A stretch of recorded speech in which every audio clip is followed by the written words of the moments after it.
Monsieur le Président, j'ai l'honneur de délivrer le présent discours au nom de son Excellence le colonel Assimi Goïta, président de la transition, chef de l'État du Mali et président de la Confédération des États du Sahel, réunissant le Mali, le Burkina et le Niger.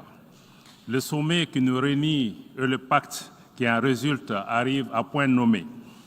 En effet, notre organisation commune, les Nations Unies, a été créée essentiellement pour préserver les générations futures du fléau de la guerre.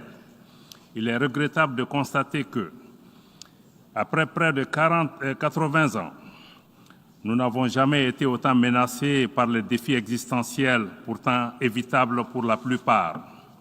La prolifération des tensions et des crises dans le monde, notamment le terrorisme, la pauvreté, les changements climatiques, les inégalités, les maladies, les confrontations géopolitiques et les velléités hégémoniques et de domination néocoloniale ont mis à rude épreuve l'action de notre cadre multilatéral incarné par l'ONU, lui-même reflet d'un ordre ancien et d'un monde d'hier. Dans ce contexte, le Mali avait fondé beaucoup d'espoir sur les forces internationales sur le terrain. Mais 10 ans après, nous nous sommes rendus au constat d'échec. Conséquemment, le gouvernement s'est attelé à renforcer les capacités des forces de défense et de sécurité du Mali, qui nous ont permis d'enregistrer des progrès tangibles dans la reconquête et la préservation de notre intégrité territoriale et de la protection des populations de notre pays. À cette occasion, je renouvelle la reconnaissance de mon pays pour les pays et organisations dont les Nations Unies qui ont exprimé leur solidarité avec mon pays lors des attentats terroristes qui ont visé mon pays le 17 septembre dernier. Et à la suite de la déclaration du Conseil de sécurité des Nations Unies, il est important que tous les États membres agissent dans la lutte contre le terrorisme en respectant leurs engagements internationaux et notamment les responsabilités à situer par rapport aux sponsors du terrorisme qui doivent assumer leurs responsabilités et être traduits devant la justice. Le sommet de l'avenir marque un nouveau départ pour la coopération internationale dans un cadre multilatéral pertinent, capable d'offrir un brillant avenir à toute l'humanité.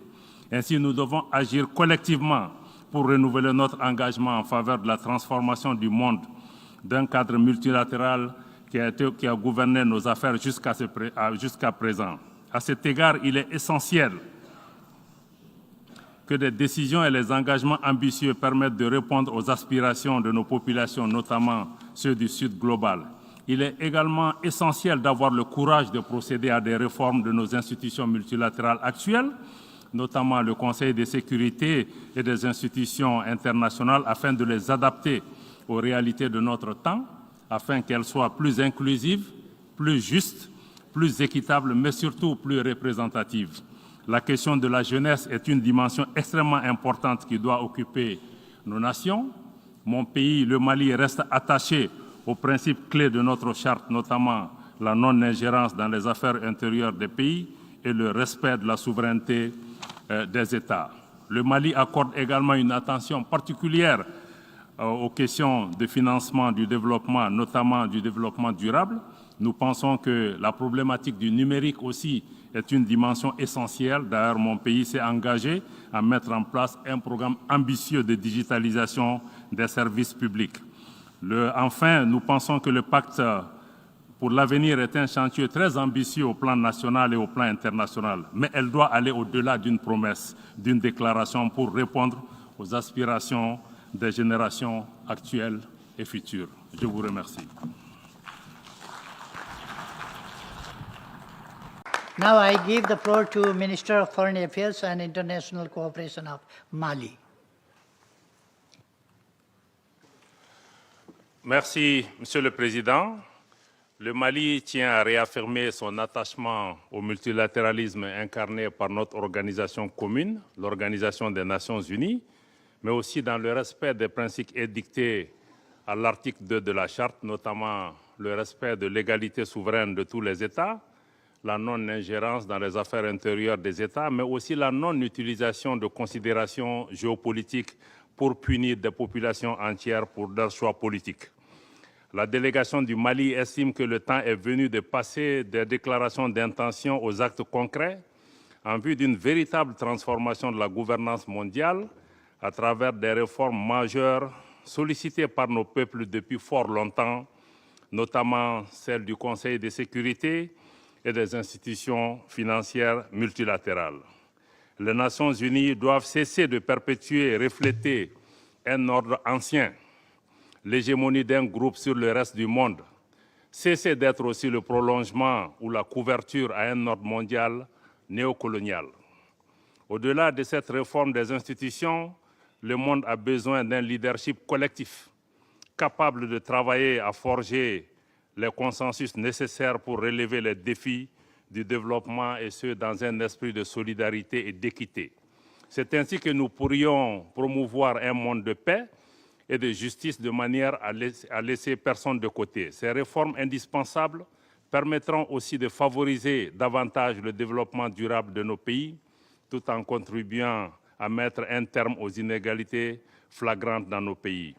Face aux lenteurs enregistrées de la réalisation des ODD, ma délégation préconise qu'une priorité absolue soit accordée à la mise en place de mécanismes robustes de financement innovants aux fins de dynamiser véritablement la mise en œuvre de l'agenda 2030. Le Mali appelle notamment au renforcement des partenariats sud-sud, des financements publics et privés et même des investissements dans nos pays, des financements aussi effectués par les diasporas, l'actionnariat populaire, mais surtout l'accroissement de la mobilisation des ressources internes. Il est important d'accélérer le momentum pour catalyser la mise en œuvre de notre agenda 2030. Donc, pour terminer, le Mali note que les défis à relever pour un monde de paix et de prospérité sont bien à la portée de nos États, pour peu qu'on fasse preuve d'imagination et de courage. Cependant, pour y arriver, nous devrons collectivement faire preuve d'une réelle volonté de changement pour une gouvernance mondiale au service de tous les peuples. Je vous remercie.